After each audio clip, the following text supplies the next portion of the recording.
my hat. When I came back, the manager yanked me into the kitchen and bolted the door. "Don't scream, just watch," he begged, pointing to the security monitor. He rewound the tape. When I saw what my son dropped into my wine while I was in the restroom, I hit the floor. "I'm glad to have you here. Follow my story until the end and comment the city you're watching from so I can see how far my story has reached. I never thought a forgotten hat would save my life." But on that Tuesday evening in October, when I walked back into Beaumont Bistro to retrieve it, I discovered something that shattered everything I believed about my son. My name is Sidney Hammond, and at 63 years old, I thought I knew who I could trust. After losing my husband Robert 2 years ago, Charles had become my anchor, my only family, or so I believed. The evenings started like so many others had over the past few months. Charles called around 3 o'clock, his voice carrying that careful tone he'd been using lately, the one that made me feel like I was made of glass. "Mom, how about dinner tonight? That place you like, Beaumont Bistro?" I hesitated. We'd been there 4 times in the past 2 months, which seemed excessive for Charles, who usually preferred chain restaurants. But I was lonely and my son's attention felt precious these days. "That sounds lovely, sweetheart. 7 o'clock? Perfect. And Mom, maybe we could share a bottle of wine. You've seemed so tense lately." I frowned, touching the pearl necklace Robert had given me for our 20th anniversary. Tense? I hadn't felt tense until Charles started pointing it out. "I don't usually drink wine, you know that. Come on, Mom, 1 glass won't hurt. You deserve to relax." There it was again, that insistent tone wrapped in concern. I found myself agreeing, though something in my chest tightened. Beaumont Bistro sat on Maple Street like a warm jewel against the October evening. The amber lights spilled through tall windows, and the familiar scent of garlic and rosemary greeted me as I stepped inside. Charles was already there, seated at table 12 near the kitchen entrance. His fingers drummed against the mahogany surface, and he kept glancing at his watch. "You're early," I said, settling into the chair across from him. The soft jazz playing overhead couldn't quite mask the tension radiating from my son. Traffic was light. He signaled the waiter immediately, which wasn't like Charles. He usually took forever to decide what to order. "Let's get that wine, shall we? The Pinot Grigio you liked last time." I didn't remember liking any Pinot Grigio, but I nodded anyway. Lately, my memory felt like Swiss cheese, full of holes I couldn't explain. Dr. Peterson had mentioned it might be early signs of cognitive decline, something that terrified me more than I cared to admit. The waiter, a young man with kind eyes, brought our wine. Charles immediately lifted his glass. "To family," he said, but his smile didn't reach his eyes. "To family," I echoed, though the word felt heavy on my tongue. As we talked, I noticed Charles kept checking his phone, typing quick messages. When I asked about Maggie, his wife, he waved dismissively. "She's at her book club. You know how she is about her social commitments." But Maggie had never mentioned a book club to me. In fact, she rarely mentioned anything to me at all. Our relationship had always been politely distant, but lately it felt actively cold. "Charles, is everything all right? You seem distracted." He looked up sharply. "Everything's fine, Mom. Why would you ask that?" "You keep looking at your watch and your phone." His jaw tightened almost imperceptibly. "I'm just making sure we don't stay out too late. You know how confused you get when your routine is disrupted." Confused. There was that word again. When had I become the confused one? When had my own son started speaking to me like I was a child? "I don't feel confused," I said quietly. "Of course you don't. That's the nature of these things." His voice carried a patience that felt practiced, rehearsed. "Dr. Peterson explained it to me. The early stages are subtle." The early stages of what? Dr. Peterson had mentioned some concerns, but nothing definitive, nothing that warranted the way Charles had been treating me like I was losing my mind. Halfway through dinner, I excused myself to visit the restroom. My reflection in the mirror showed a woman who looked older than her 63 years, tired in a way that went deeper than physical exhaustion. The overhead lighting was harsh, highlighting lines I didn't remember having 6 months ago. When I returned to our table, Charles was sliding his phone into his pocket, and there was something different about his expression. Satisfied, maybe. Or relieved. "Everything okay?" I asked. "Perfect." He lifted his wine glass again. "Drink up, Mom. You've barely touched yours." I looked down at my glass. Had I forgotten drinking half of it? The wine tasted slightly bitter, different from how I remembered Pinot Grigio tasting, but then again my taste buds weren't what they used to be. As the evening progressed, I felt increasingly drowsy. Not drunk exactly, but foggy, in a way that reminded me of the medication I'd taken after Robert's funeral. My thoughts felt wrapped in cotton, and I had to concentrate harder than usual to follow our conversation. "You should really consider updating your will, Mom," Charles said as he paid the check. "Things have changed since Dad died. You want to make sure everything is in order." "My will is fine," I managed, though speaking felt like swimming through molasses. "Is it, though? When's the last time you reviewed it? Can you even remember?" I couldn't remember, but then again, I couldn't remember much of anything lately. The doctors said stress could cause memory issues, and losing Robert had certainly been stressful. Charles helped me to my feet, his hand firm on my elbow. "Careful, Mom, you seem unsteady." I was unsteady, though I couldn't understand why. I'd only had one glass of wine, and I'd eaten a full dinner. Outside, the October air was crisp and clear, cutting through the fog in my head slightly. Charles walked me to my car, watching as I fumbled with my keys. "Maybe I should drive you home," he said, but there was something calculating in his offer. "I'm fine." The words came out more forcefully than I intended. "It's only 6 blocks." He hesitated, then nodded. "Call me when you get home." "Promise?" I promised, though part of me wondered when my son had become so controlling. Or maybe I was just noticing it for the first time. The drive home was uneventful, but by the time I reached my house on Elmwood Drive, the drowsiness was overwhelming. I barely managed to change into my nightgown before collapsing into bed, sleeping more deeply than I had in months. I woke the next morning feeling like I'd been drugged, my mouth dry and my head pounding. It wasn't until I was making my morning tea that I realized I'd forgotten my hat at the restaurant. The hat was nothing special, just a simple navy cloche that matched my outfit. But it had been Robert's favorite, and the thought of losing it made my chest tight with grief. I decided to drive back to Beaumont Bistro to retrieve it. The lunch crowd was just beginning to arrive when I pushed through the restaurant's heavy doors. The hostess, a young woman with bright red lipstick, smiled politely. "I was here last night for dinner," I explained. "I think I left my hat." "Of course. Let me check the lost and found." While she searched, I wandered toward table 12, where Charles and I had sat. Something about the evening felt wrong, though I couldn't pinpoint exactly what.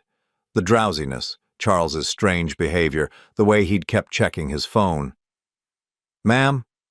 The hostess returned with my hat, but her expression was troubled. "Actually, could you wait just a moment? I think the manager wants to speak with you." Before I could ask why, a stocky man in his 50s emerged from the kitchen area. His name tag read Tony, and his face was grave. "Mrs. Hammond, I'm Tony Reeves, the manager here. Could I speak with you privately?" My heart began to race. "Is something wrong?" He glanced around the dining room, then gestured toward the kitchen. "Please, ma'am, it's important." I followed him through the swinging doors, past busy prep cooks and steaming pots. He led me to a small office off the main kitchen, closing the door behind us.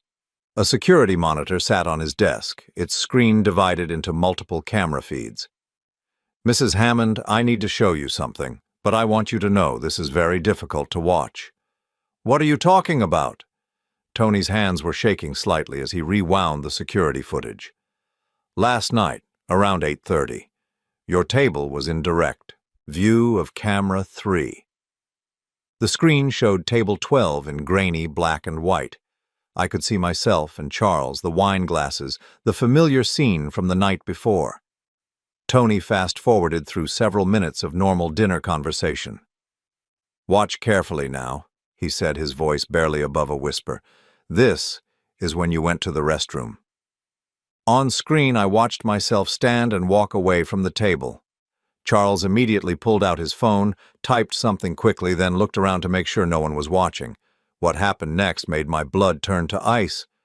Charles reached into his jacket pocket and pulled out a small vial. With practiced efficiency, he emptied its contents into my wine glass, swirling it gently to mix whatever it was with the remaining wine.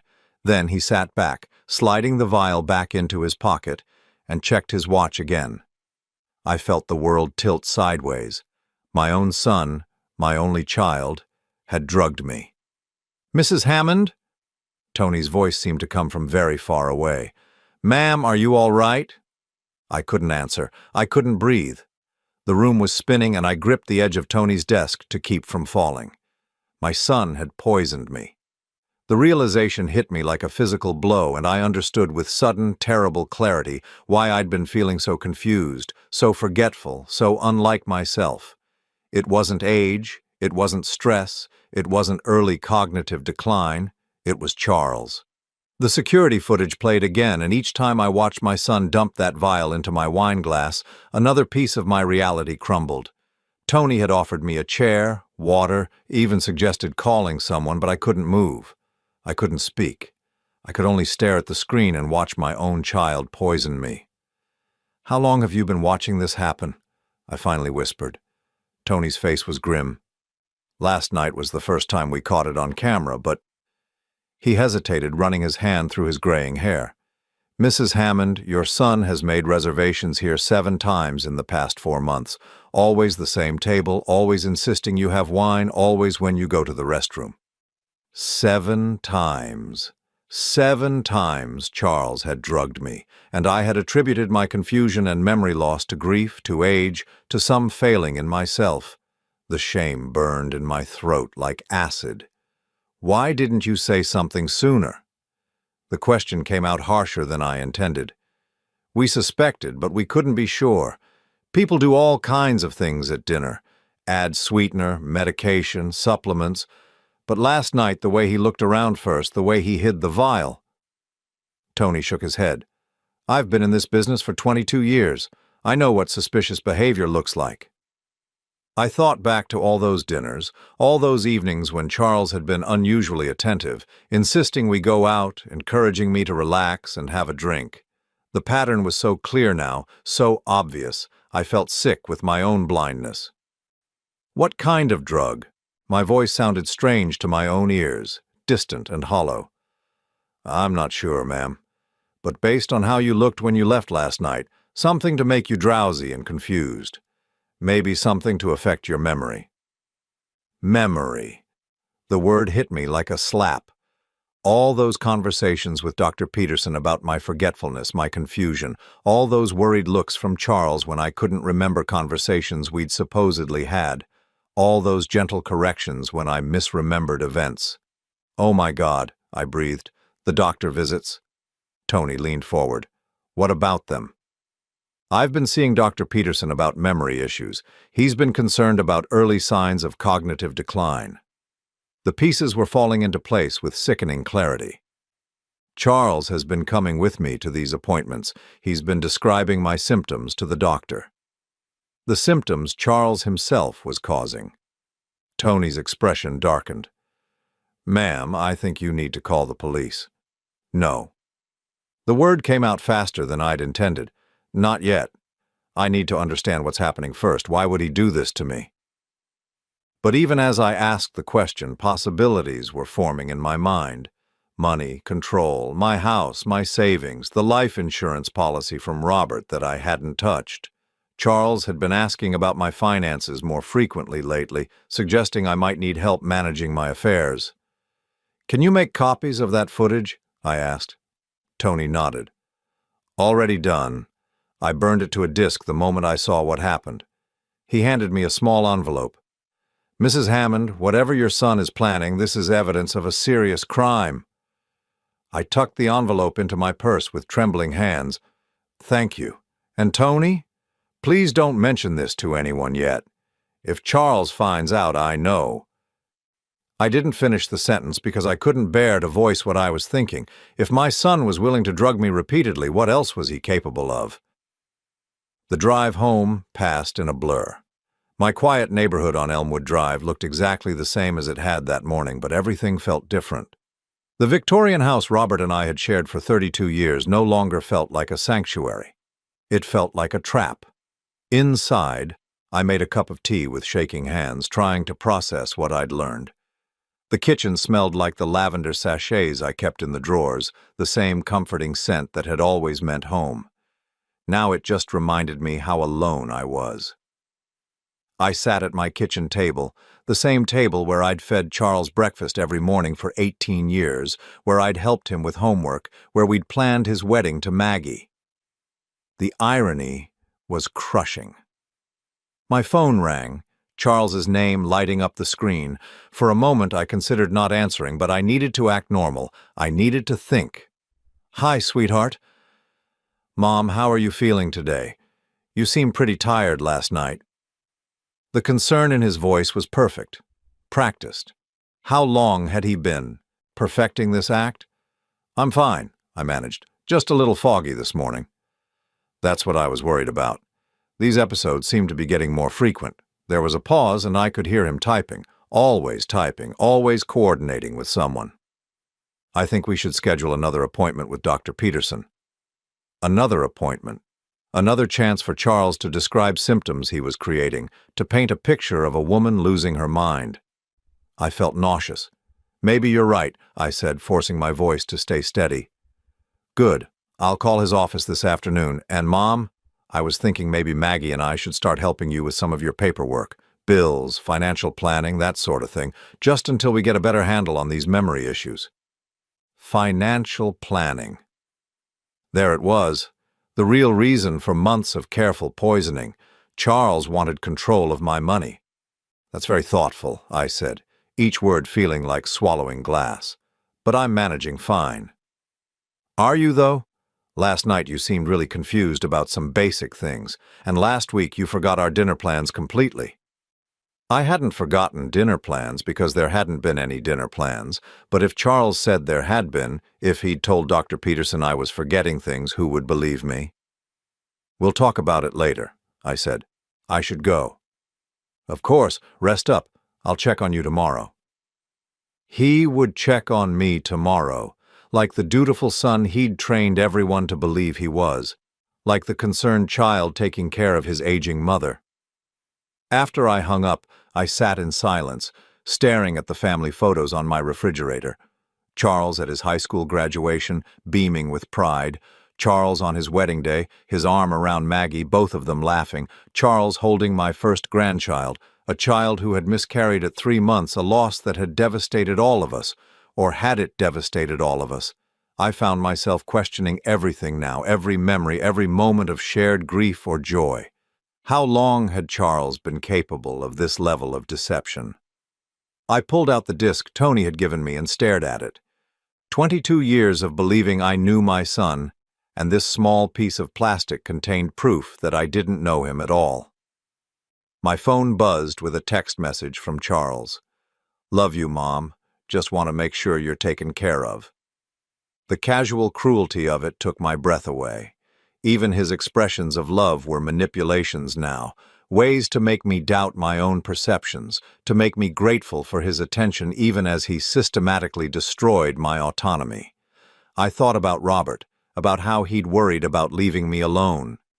"Charles will take care of you," he'd said in those final weeks. "He's a good man, Sydney. He loves you." Robert had been wrong. Or maybe Charles had changed after his father's death. Maybe grief had broken something in him, or maybe the person I thought I'd raised had never existed at all. I walked through my house, really looking at it for the first time in months. Robert's reading chair in the study, still positioned exactly where he'd left it. The grandfather clock in the living room that chimed every hour, marking time I no longer felt I could trust. The photographs on the mantel, a lifetime of memories that now felt contaminated by doubt. In Robert's study, I found the files I'd been avoiding since his death. Insurance policies, investment accounts, the deed to the house, Everything was in my name now, everything Charles would inherit when I died. But what if he didn't want to wait? I sat at Robert's mahogany desk and opened my laptop, something I'd been doing less and less lately because the computer seemed to confuse me more than it used to. But now I wondered if that confusion had been chemically induced. I searched for information about drugs that could cause memory loss, confusion, disorientation. The list was terrifyingly long. Benzodiazepines, sleep aids, even some antihistamines in large enough doses. All of them could cause exactly the symptoms I'd been experiencing. Then I searched for something else. Financial elder abuse. The statistics were staggering. Family members were responsible for the vast majority of financial crimes against older adults. Sons and daughters trusted with power of attorney, slowly draining their parents' accounts. Adult children convincing doctors their parents were incompetent, then taking control of their finances. It was a playbook, and Charles was following it perfectly. My phone rang again, Maggie's name this time. I almost didn't answer, but curiosity won out. "Sydney, how are you feeling?" Her voice carried the same practiced concern as Charles's. "I'm fine, Maggie. Why?" "Charles mentioned you had another one of your confused episodes last night. He's really worried about you." Another one of my confused episodes, as if they were a regular occurrence, as if everyone knew about them except me. "I'm not confused," I said carefully. There was a pause, the kind of pause people make when they're choosing their words carefully. "Of course you don't feel confused, Sydney. That's part of the condition. Charles and I were talking, and we think it might be time to consider getting you some additional help around the house." Additional help. A caregiver, probably. Someone to monitor me, to make sure I was taking my medication, to witness my declining mental state. Someone who could testify later that Sydney Hammond was clearly not competent to manage her own affairs. "That won't be necessary," I said. "Well, we can discuss it when you're feeling more like yourself." Another pause. "Charles is setting up that appointment with Dr. Peterson. We want to make sure you get the help you need." After Maggie hung up, I sat in Robert's chair and tried to remember the last time I'd felt truly like myself. It had been months, maybe longer. The drugging explained the recent incidents, but what about before that? Had Charles been planning this since Robert's death? Had he been waiting for me to be vulnerable, alone, dependent on him? I thought about the will Maggie had mentioned, the documents Charles wanted me to review. I pulled out my copy from the filing cabinet and read through it carefully. Everything was straightforward. Charles would inherit the house, the savings, the investments. But there were conditions, safeguards Robert had insisted on. Charles couldn't sell the house for 5 years. The money was tied up in a trust that distributed gradually over time, unless I was declared incompetent. Then, Charles would have immediate access to everything. The realization hit me like a physical blow. This wasn't just about money, this was about erasing me entirely, making me disappear into my own confusion while my son took control of everything Robert and I had built together. But I wasn't confused anymore. I was angry. And for the first time in months, my mind felt completely, crystal clear. I spent the next 3 days pretending to be the confused, forgetful woman Charles needed me to be, while secretly investigating the scope of his betrayal. What I discovered was worse than I had imagined. It started with my medical files. Dr. Peterson's office was happy to send me copies of my records when I called, claiming I needed them for insurance purposes. When the thick manila envelope arrived, I spread the contents across Robert's desk with trembling hands. The pattern was devastating in its clarity. Beginning 6 months ago, right after Robert's funeral arrangements were finalized, Charles had started documenting my supposed mental decline. According to these reports, I had been forgetting conversations, losing track of time, becoming confused during simple tasks. Charles had provided detailed accounts of incidents I didn't remember because they had never happened. Or rather, they had happened, but only after he had drugged me. The most damning entry was dated 3 weeks ago. Patient's son reports increasing agitation and paranoia.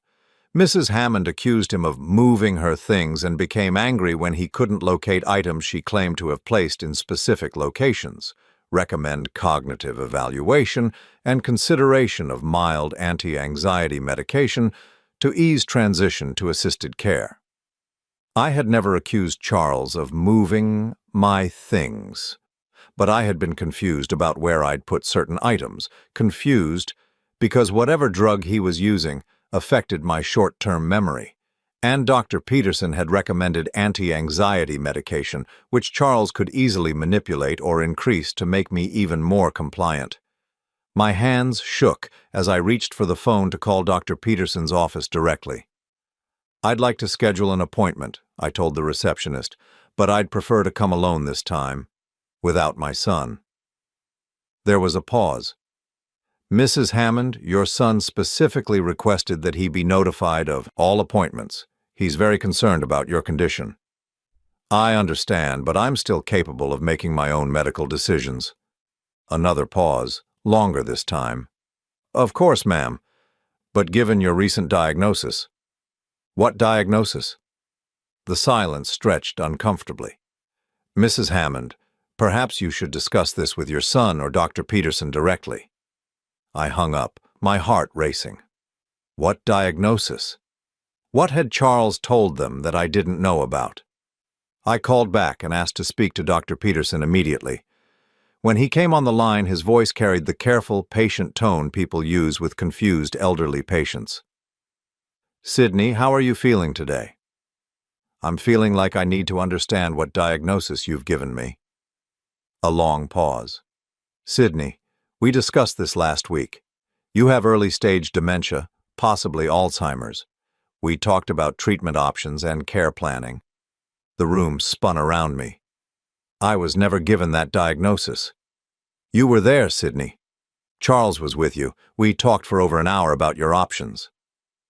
But I hadn't been there. Last week I'd been home and Charles had said he was meeting with a client. He'd visited Dr. Peterson without me, impersonated a family meeting, and received a diagnosis for a condition I didn't have. "I'd like to come in for an independent evaluation," I said carefully. "Alone." "Sydney, that's not advisable in your condition. Charles has power of attorney for medical decisions. Any new evaluations would need to go through him." Power of attorney. Charles had power of attorney for my medical decisions, and I had no memory of signing such a document. But given how many times he drugged me over the past months, given how many gaps I had in my memory, I might have signed anything. After I hung up, I searched my filing cabinet frantically until I found the folder labeled Legal Documents. Inside was a medical power of attorney form, dated 2 months ago, with my signature at the bottom. My signature, but I had no memory whatsoever of signing it. I compared it to other documents I'd signed recently. The handwriting looked like mine, but there was something slightly off about the letter formation, as if I'd been struggling to write clearly, as if I'd been under the influence of something that affected my motor control. Charles had drugged me to get my signature on a legal document that gave him control over my medical care. The implications hit me like an avalanche. With medical power of attorney and a dementia diagnosis, Charles could make decisions about my care, my living situation, my treatment.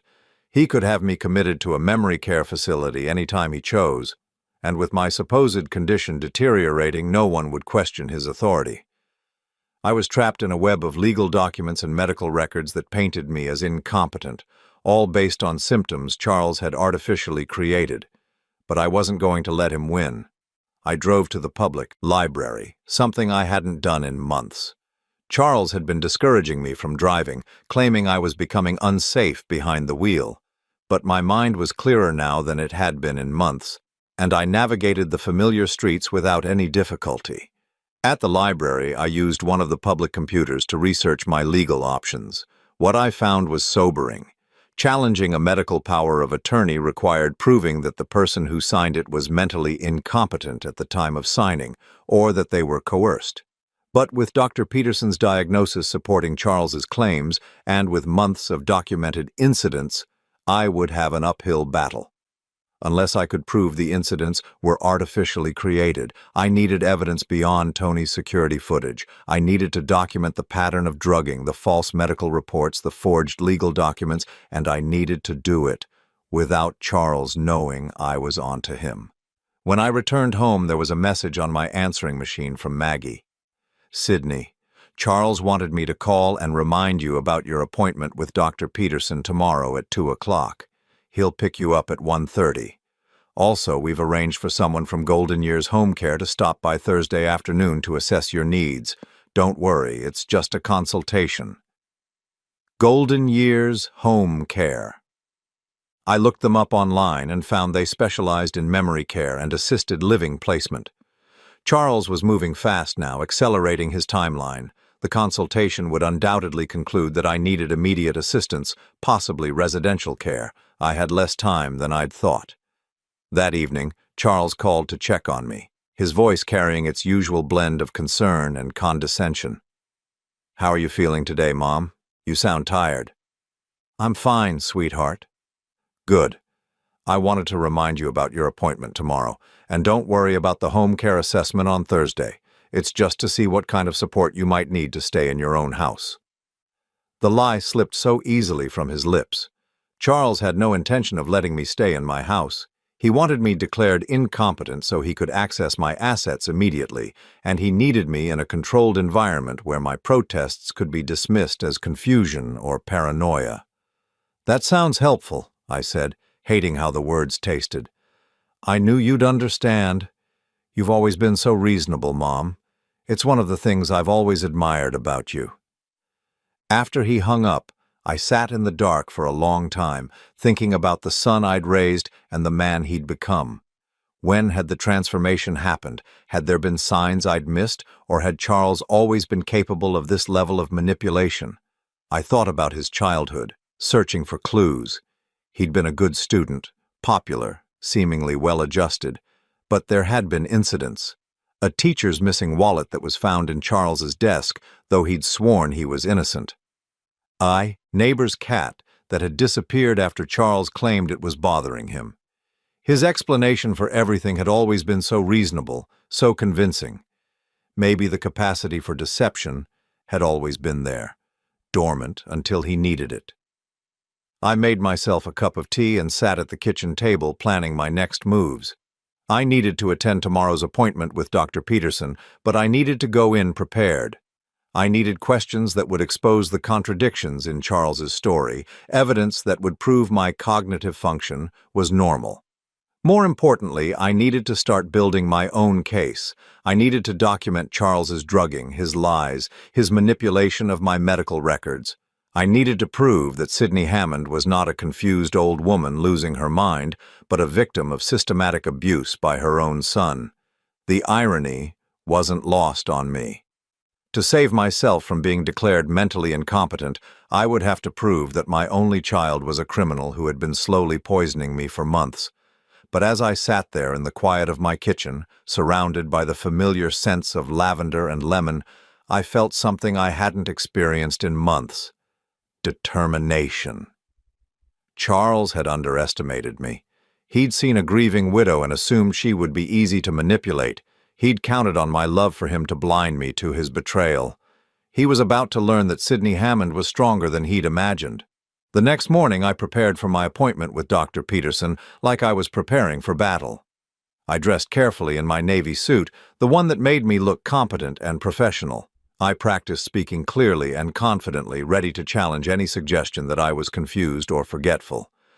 Most importantly, I brought a small digital recorder, hidden in my purse. Whatever happened in that appointment, whatever lies Charles told or false diagnoses Dr. Peterson offered, I would have evidence. Charles arrived precisely at 1:30, his smile warm and concerned. "Ready to go, Mom?" "I'm ready," I said, and for the first time in months I meant it. In the car, Charles chatted casually about the weather, his work, Maggie's latest projects. To anyone observing, we looked like a loving son taking his mother to a medical appointment. But I was studying him now with new eyes, watching for tells, for signs of the deception I knew was coming. "I should mention," he said as we pulled into Dr. Peterson's parking lot, The doctor might ask some questions that seem repetitive. He's just checking your cognitive function, making sure we're tracking your condition properly. Tracking my condition, as if my mental decline was an established fact rather than something he was actively creating. I understand, I said, my hand closing around the recorder in my purse. What Charles didn't understand was that I would be tracking something too. Every lie he told, every manipulation he attempted, every piece of evidence I needed to expose him. The war for my freedom was about to begin, and I was no longer fighting blind. Dr. Peterson's office smelled like disinfectant and false hope. I sat in the familiar waiting room, my hand resting on the concealed recorder in my purse, while Charles flipped through a magazine beside me. To any observer, we were simply a devoted son accompanying his aging mother to a medical appointment, but I knew better now. Mrs. Hammond, the nurse called my name with the gentle tone reserved for fragile patients. I stood, steady and determined, while Charles immediately rose to join me. "Actually," I said, surprising myself with my firmness, "I'd like to speak with Dr. Peterson alone first." Charles's eyes flickered, just for a moment before his concerned expression returned. "Mom, we discussed this. The doctor wants me there to help explain your symptoms." "I can explain my own symptoms, Charles." Dr. Peterson appeared in the doorway, a thin man in his 60s with kind eyes that I'd once trusted completely. "Why don't we all go in together? Charles has been so helpful in tracking your condition." The way he said condition made my skin crawl, as if my mental state was already decided, already documented, already beyond my control. In his office, I settled into the chair across from Dr. Peterson's desk, hyper-aware of every word I was about to hear.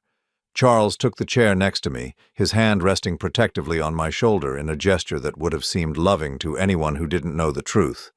I quietly activated the recorder. "Sydney, how have you been feeling since our last visit?"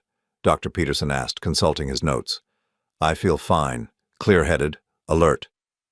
I spoke carefully, enunciating each word. "In fact, I don't remember our last visit. When exactly was it?" Charles squeezed my shoulder. "Mom, we were here last Tuesday. We talked about your diagnosis." "I wasn't here last Tuesday. I was home all day working in my garden." Dr. Peterson's expression grew concerned.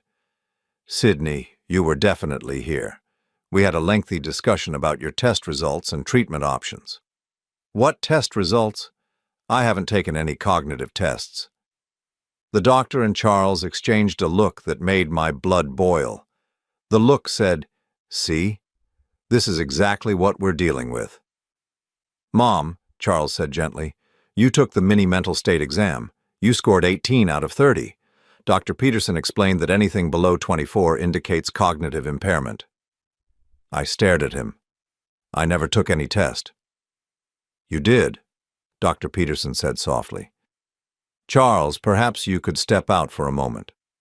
Let me speak with your mother privately." Charles hesitated. "Are you sure that's wise? She's been having more episodes lately." "What episodes?" I demanded. "Just this morning you couldn't remember where you put your car keys. Yesterday you called me 3 times asking the same question about your medication." None of this was true. My car keys had been exactly where I always kept them. I hadn't called Charles at all yesterday, let alone 3 times, but if this was what he'd told Dr. Peterson, if this was the pattern he'd been establishing for months, "I'll be fine," Dr. Peterson assured Charles. "Just a few minutes." After Charles reluctantly left, the doctor leaned forward, his expression sympathetic. "Sydney, I know this is difficult. Memory loss can be frightening and confusing, but Charles has been documenting concerning changes in your behavior for months now. What if I told you that Charles has been drugging me?" Dr. Peterson blinked. "Drugging you?" "What if I told you that everything he's reported about my confusion and memory loss has happened only after he's given me something? That I have video evidence of him putting drugs in my wine?" The silence stretched between us. Then Dr. Peterson spoke, his voice infinitely gentle. "Sydney, paranoid delusions are unfortunately common in early-stage dementia. The feeling that family members are plotting against you, that medication is being tampered with, these are classic symptoms. Paranoid delusions, classic symptoms. In 30 seconds, he dismissed my accusations and turned them into proof of my mental illness. "I'm not delusional," I said firmly.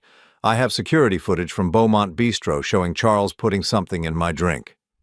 "Sydney, I know you believe that's what you saw, but sometimes our mind plays tricks on us. Charles loves you. He's been taking such good care of you."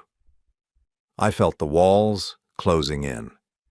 This was the trap Charles had built so carefully. Any protest I made could be dismissed as confusion. Any accusation could be labeled as paranoia. The more insistent I became about the truth, the more it would seem to prove his case. "What would it take," I asked carefully, "for you to believe me?" Dr. Peterson considered this. "Well, if Charles were actually drugging you, there would be evidence. Blood tests showing the presence of unauthorized substances. Physical evidence of the drugs themselves. Blood tests. Charles would never allow me to get blood tests that might reveal what he'd been giving me, and any drugs would be long out of my system by now. And if I could get those tests done independently?" "Sydney, that's not how this works. Charles has medical power of attorney. All tests and treatments have to go through him." Of course they did. Charles had thought of everything. When Charles returned to the office, his expression was carefully arranged into concern mixed with sadness. "How is she doing, doctor?" "She's experiencing some paranoid thoughts about being drugged. Very typical for this stage of the condition." Charles sighed heavily. "She's been saying things like that at home, too. Yesterday, she accused me of going through her mail. Last week, she thought Maggie had moved her jewelry." He paused, looking directly at me with what anyone else would interpret as love. "Mom, you know, we would never hurt you, right?" The performance was flawless. Charles's voice carried just the right mix of patience and pain, the suffering of a devoted son watching his mother slip away. If I hadn't known the truth, I would have believed him completely. "I'm not confused," I said, but even to my own ears, the words sounded weak. "Of course you don't feel confused," Dr. Peterson said kindly. "That's part of the condition. But Charles, I think we need to discuss next steps. Sydney's condition seems to be progressing more rapidly than we initially expected." "Next steps?" I felt the trap closing tighter. Charles nodded gravely. "That's what I was afraid of. The home care assessment is scheduled for tomorrow. Maggie and I have been researching memory care facilities just in case." "That might be wise," Dr. Peterson agreed. "Sydney would benefit from a structured environment with trained professionals." They were talking about me as if I wasn't there, as if I was already incapable of making my own decisions. The cruelty of it took my breath away. "I want a second opinion," I said suddenly. Both men turned to look at me. Charles's expression never wavered, but something flickered behind his eyes. "Of course," Dr. Peterson said, "but any referral would need to go through Charles, and the new doctor would need access to all your current medical records and test results. The records that Charles had helped create. The test results from tests I'd never taken. The second opinion would be based on lies, and would undoubtedly reach the same conclusion." "I understand," I said quietly, though what I understood was that I was completely trapped in a system that Charles had manipulated to serve his purposes. In the car afterward, Charles was unusually quiet. Finally, as we pulled into my driveway, he spoke. "Mom, I know this is scary, but Dr. Peterson and I only want what's best for you." I looked at my house, the home I'd shared with Robert for over 30 years. The place where I'd planned to live out the rest of my days. Charles was going to take it away from me, along with my freedom, my autonomy, and my dignity. "I know you do, sweetheart," I said, and the lie tasted like ash in my mouth.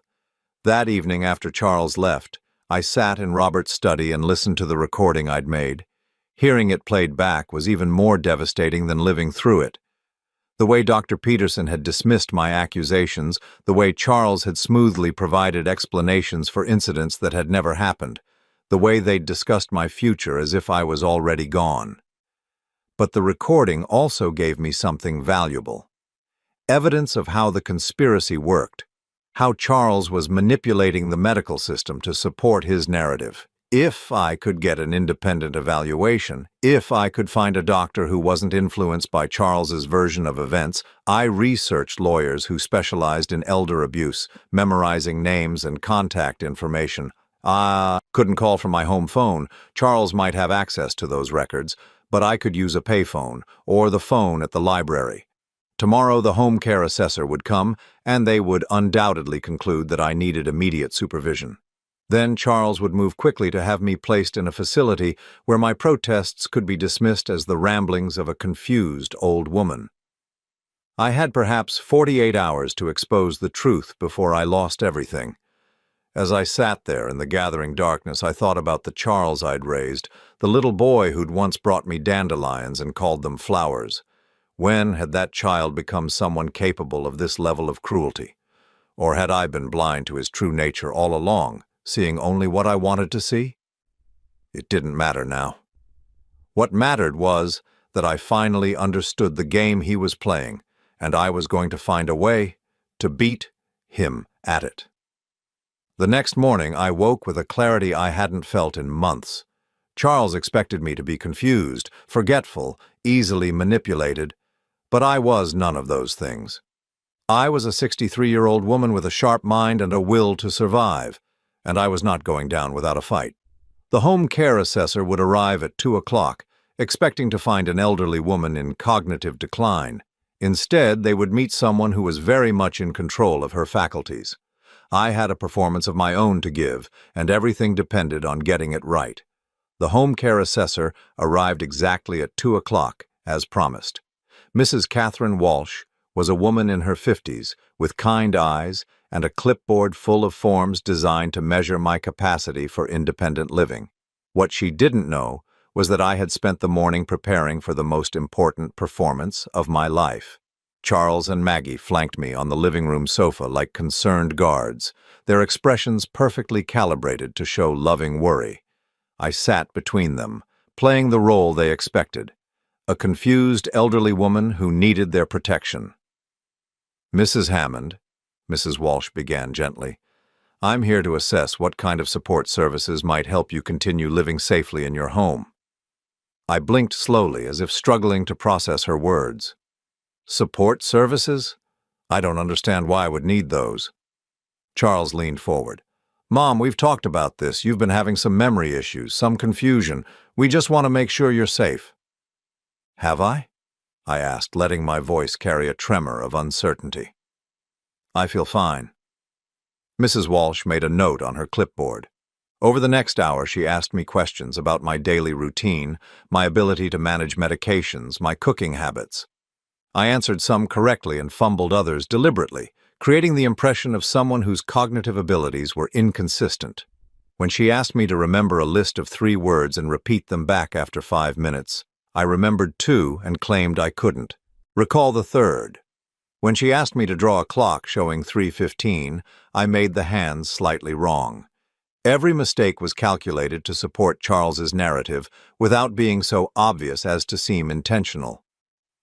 "Mrs. Hammond," Mrs. Walsh said finally, "do you feel safe living alone?" I hesitated, glancing at Charles. I think so. But sometimes I do get confused about things." "What kind of things?" "Well," I said, letting my voice sound small and uncertain, "sometimes I can't remember conversations we've had. Charles will tell me about something we discussed, but I don't remember it at all." Charles reached over and patted my hand. "It's okay, Mom. That's why we're here to help." Mrs. Walsh spent another 30 minutes interviewing Charles and Maggie about their observations of my behavior. They painted a picture of a woman in gentle decline who needed increasing supervision. Charles mentioned my paranoid thoughts about being drugged, which Mrs. Walsh noted with evident concern.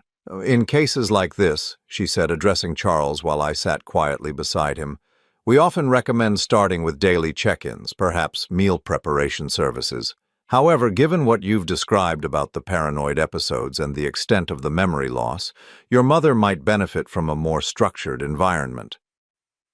You mean a facility? Maggie asked, her voice carefully neutral. Possibly.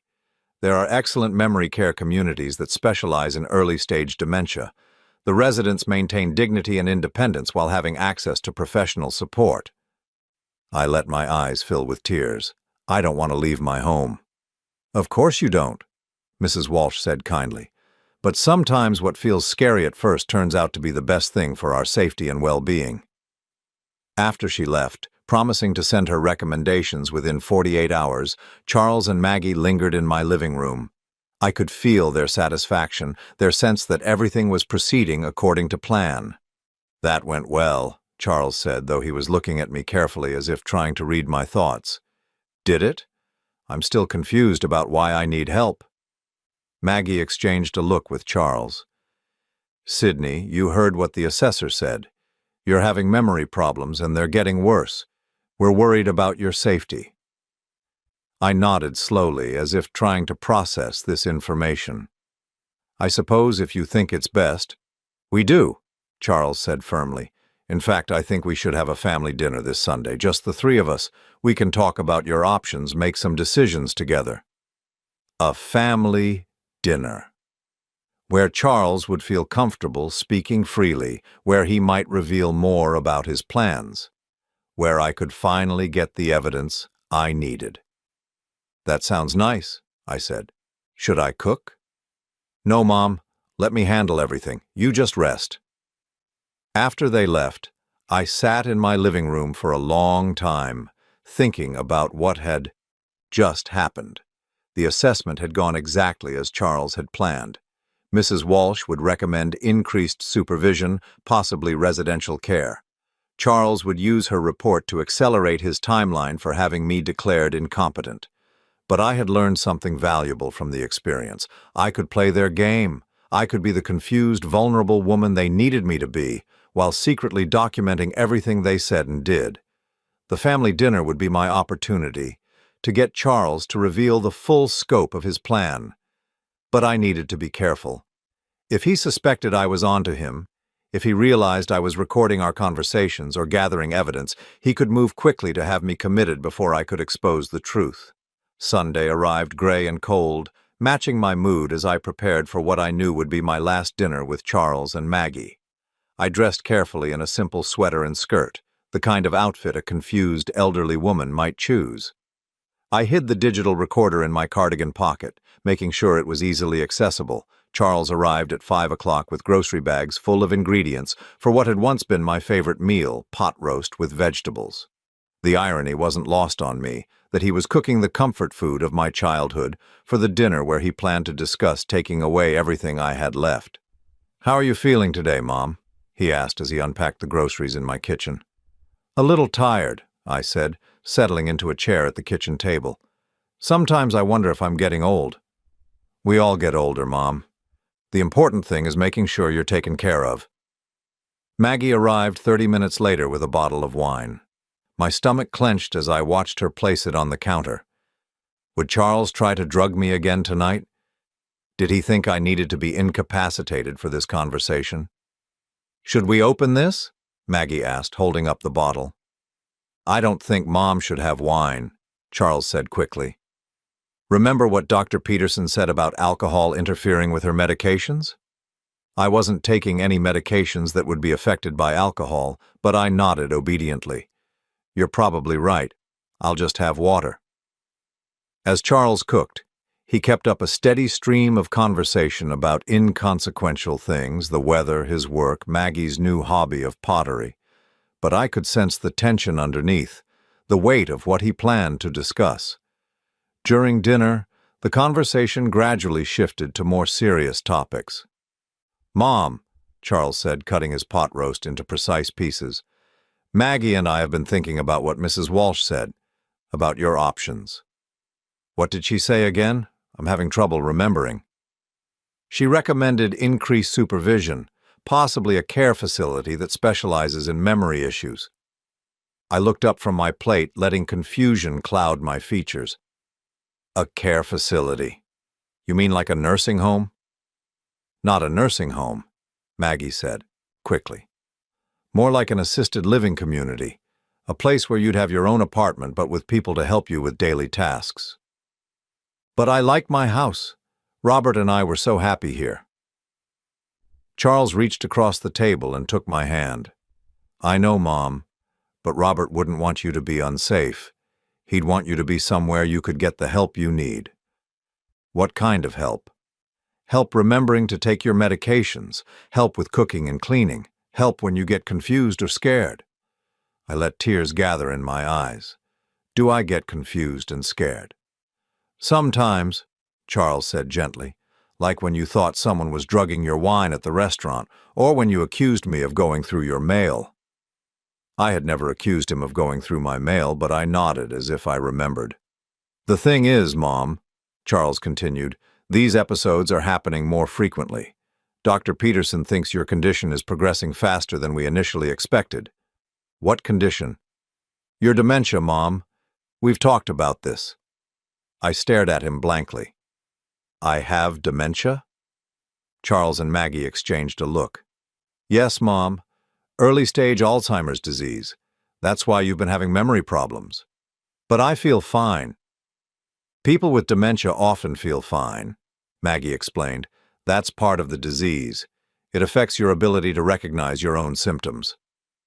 This was the opening I'd been waiting for. I activated the recorder in my pocket. I don't understand, I said, making my voice small and frightened. If I have dementia, what's going to happen to me? Charles squeezed my hand. We're going to take care of you, Mom. That's what families do. But how? I mean, what about my house, my money, all the things Robert and I saved? Don't worry about any of that, Charles said smoothly. I'll handle all the financial stuff. That's why you gave me power of attorney, remember? Did I? Yes, Mom. A few months ago, you signed the papers because you were worried about making mistakes with your bills and investments. I hadn't signed any papers willingly, but I nodded as if trying to remember. So you'll take care of everything? Everything, Charles confirmed. Your house, your savings, your investments, I'll make sure it's all managed properly. What about when I die? Will you inherit everything? Charles hesitated for just a moment. Mom, let's not talk about that right now. But I want to know. Robert always said the house should stay in the family. It will stay in the family, Maggie said. Charles's family. But what if Charles dies before me? What happens then? Another hesitation. Well, then Maggie would inherit everything. But Mom, that's not going to happen. We're going to take care of you for many years to come. I nodded, filing away this information. If I died or was declared permanently incompetent, Charles would inherit everything immediately. If Charles died first, Maggie would get everything. They had planned for all contingencies. There's something else we need to discuss, Charles said, refilling his water glass. The care facility has a waiting list, but there's been a cancellation. They have an opening next week. Next week? I let my voice rise in panic. But I'm not ready. I don't understand what's happening. That's why we need to move quickly, Maggie said, before you get more confused, while you can still participate in the decision. But what if I don't want to go? Charles's expression hardened almost imperceptibly. Mom, you're not capable of making that decision anymore. That's why I have power of attorney. It's my responsibility to keep you safe, even if you don't understand what's best for you. There it was. The admission I needed. Charles was planning to use his fraudulent power of attorney to force me into a care facility against my will while taking control of my assets. I'm scared, I whispered, and for once I didn't have to fake the emotion. I know you are, Charles said, his voice softening, but you don't need to be scared. We'll visit you all the time, and you'll make new friends, people who understand what you're going through, people who wouldn't believe me when I told them I'd been drugged and manipulated. People who would see my protests as symptoms of my disease. When would I move? I asked. Next Thursday, Charles said. That gives us a few days to pack your things and get everything sorted. 4 days. I had 4 days to expose Charles before he could have me committed to a memory care facility where my voice would be silenced forever. I think I need to lie down, I said, standing shakily. This is all very overwhelming. Of course it is, Maggie said. "Why don't you rest? We'll clean up here." As I walked toward my bedroom, I heard Charles and Maggie talking quietly in the kitchen. I paused in the hallway, straining to hear. "Do you think she suspects anything?" Maggie asked. "No," Charles replied. "She's exactly where we need her to be. Confused, compliant, ready to accept whatever we tell her." "And the house?" "We can put it on the market as soon as she's settled in the facility. The real estate agent thinks we can get at least $500,000 for it." "What about the investments?" "Those will take a little longer to access, but once she's been in care for 6 months, I can petition the court to have her declared permanently incompetent. Then we'll have complete control over everything." My hands shook as I listened to them plan my future, my erasure, my disappearance into a system designed to silence me. But I had what I needed now. I had their confession, recorded in their own words. In my bedroom, I sat on the edge of the bed and listened to the recording I'd just made, Charles and Maggie discussing my fake diagnosis, my fraudulent power of attorney, their timeline for taking my house and assets. It was all there, clear and undeniable. Now I just had to figure out how to use it before Thursday arrived. Monday morning, I woke with the clarity of someone who had finally stopped pretending to be someone else. For months, I had been playing the role of a confused, deteriorating woman, because that's what Charles needed me to be. But today, I was going to be Sydney Hammond, sharp, determined, and ready to fight for her life. I had 3 days before Charles planned to move me to the memory care facility. 3 days to expose his lies and reclaim my freedom. My first call was to Eleanor Patterson, my late husband's cousin, and the only family member I trusted completely. Eleanor lived 2 states away in North Carolina, which had probably saved her from Charles's manipulation. When she answered the phone, her voice was warm with surprise. "Sydney, what a lovely surprise. How are you holding up?" "Eleanor, I need your help, and I need you to listen carefully to what I'm about to tell you." I spent the next hour explaining everything. The drugging, the false medical records, the forged power of attorney, Charles's plan to have me committed. I played her the recordings I'd made, including the damning conversation from Sunday's dinner. The silence on the other end stretched so long I thought we'd been disconnected. "Eleanor? I'm here." Her voice was shaking with rage. "Sydney, that boy is trying to kill you. Maybe not physically, but he's trying to erase you completely." "I know, but I need help proving it. I can't do this alone." "You're not alone. Give me 2 hours to make some calls. I have a friend who's a retired federal prosecutor. She'll know exactly what to do." After Eleanor hung up, I called Tony at Beaumont Bistro. "Mrs. Hammond, I've been worried about you. How are you doing?" "I need that security footage, Tony, and I need you to be willing to testify about what you saw." "Of course. Anything you need." "There's more. I have reason to believe my son has been systematically poisoning me for months, not just that one night. Do you keep footage from previous visits?" "We archive everything for 90 days. If you can give me dates, I can pull whatever we have." I gave him 6 dates from the past 3 months when Charles had insisted on taking me to dinner. If the pattern was consistent, if Charles had been drugging me regularly, Tony would have evidence of multiple incidents. My next call was to a locksmith. If Charles had keys to my house, if he'd been coming and going without my knowledge, I needed to secure my home immediately. While I waited for the locksmith to arrive, I went through my house systematically, looking for evidence of tampering. In my medicine cabinet, I found 2 prescription bottles I didn't recognize. Sleep aids prescribed by Dr. Peterson that I had no memory of receiving. The dates on the bottles corresponded with some of my worst episodes of confusion and memory loss. Charles had been supplementing the restaurant druggings with medication. I wasn't. Where I was taking. I took photos of everything, the medicine bottles, the forged power of attorney documents, the medical records showing tests I'd never taken. I uploaded the photos to a cloud storage account that Charles couldn't access, along with the audio recordings from Sunday's dinner. The locksmith arrived at noon and changed all my locks within an hour.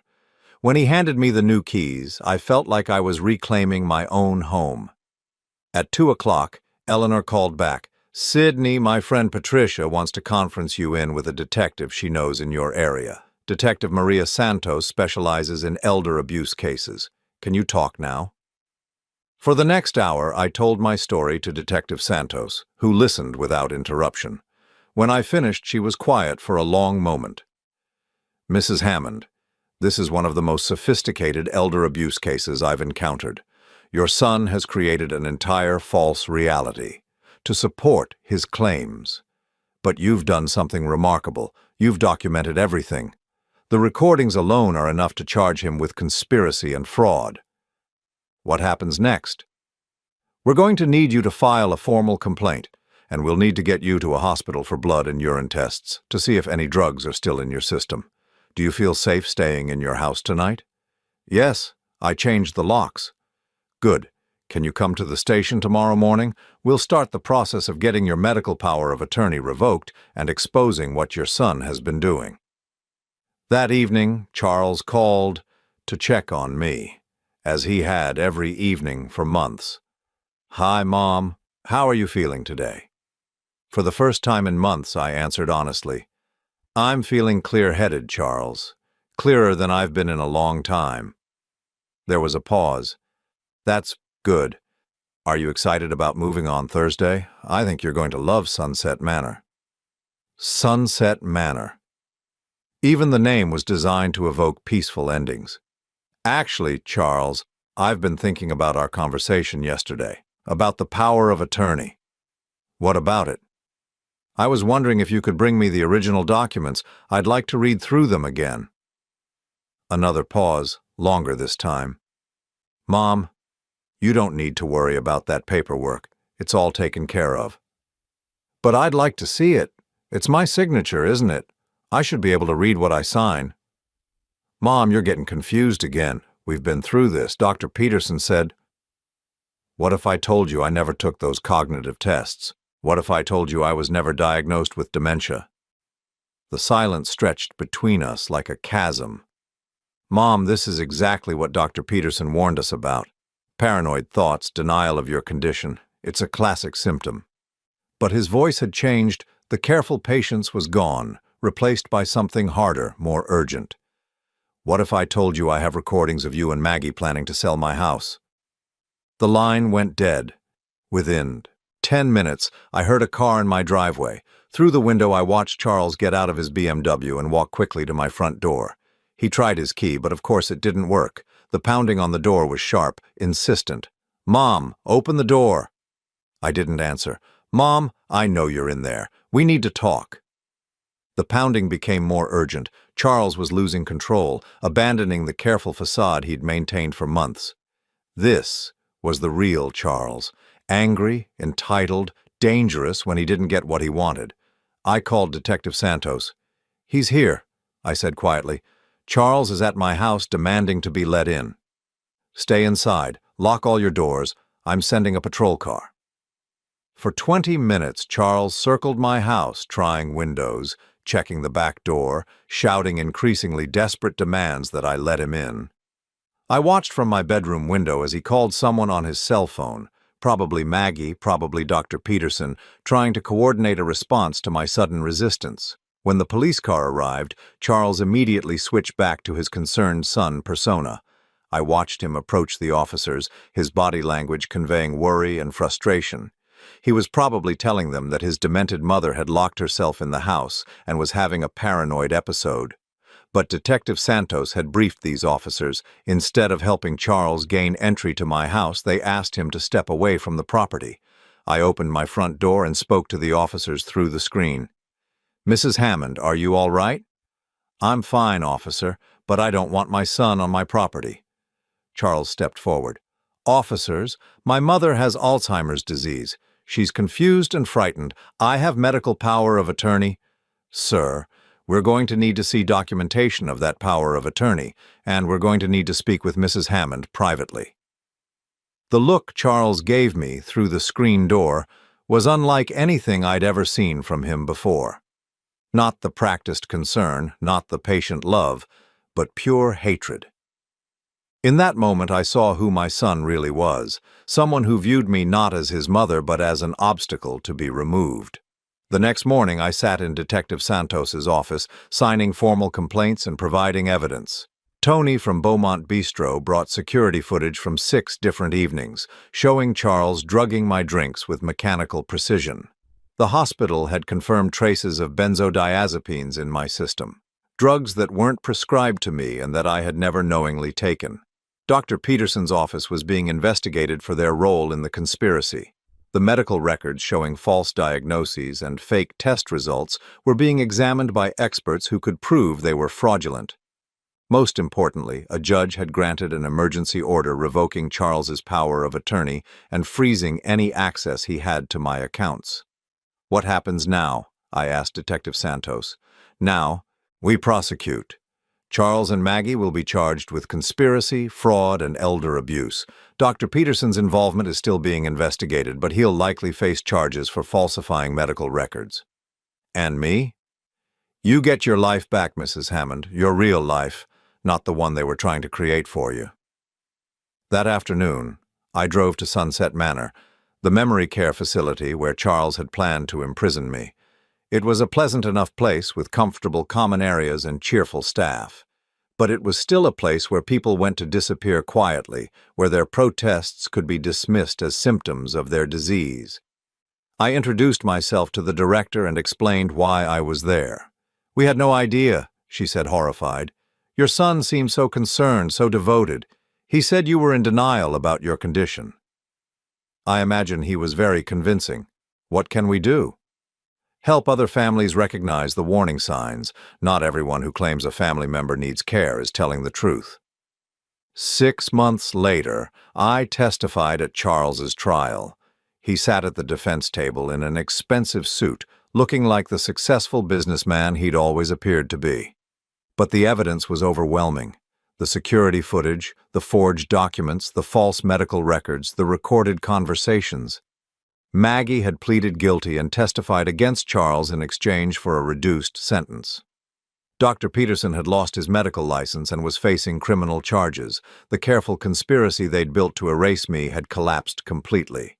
Charles was sentenced to 8 years in prison for elder abuse, fraud, and conspiracy. As the bailiff led him away, he looked back at me one last time. There was no remorse in his expression, no recognition of what he'd done, only anger that his plan had failed. I felt nothing for him. Not sadness, not anger, not even disappointment.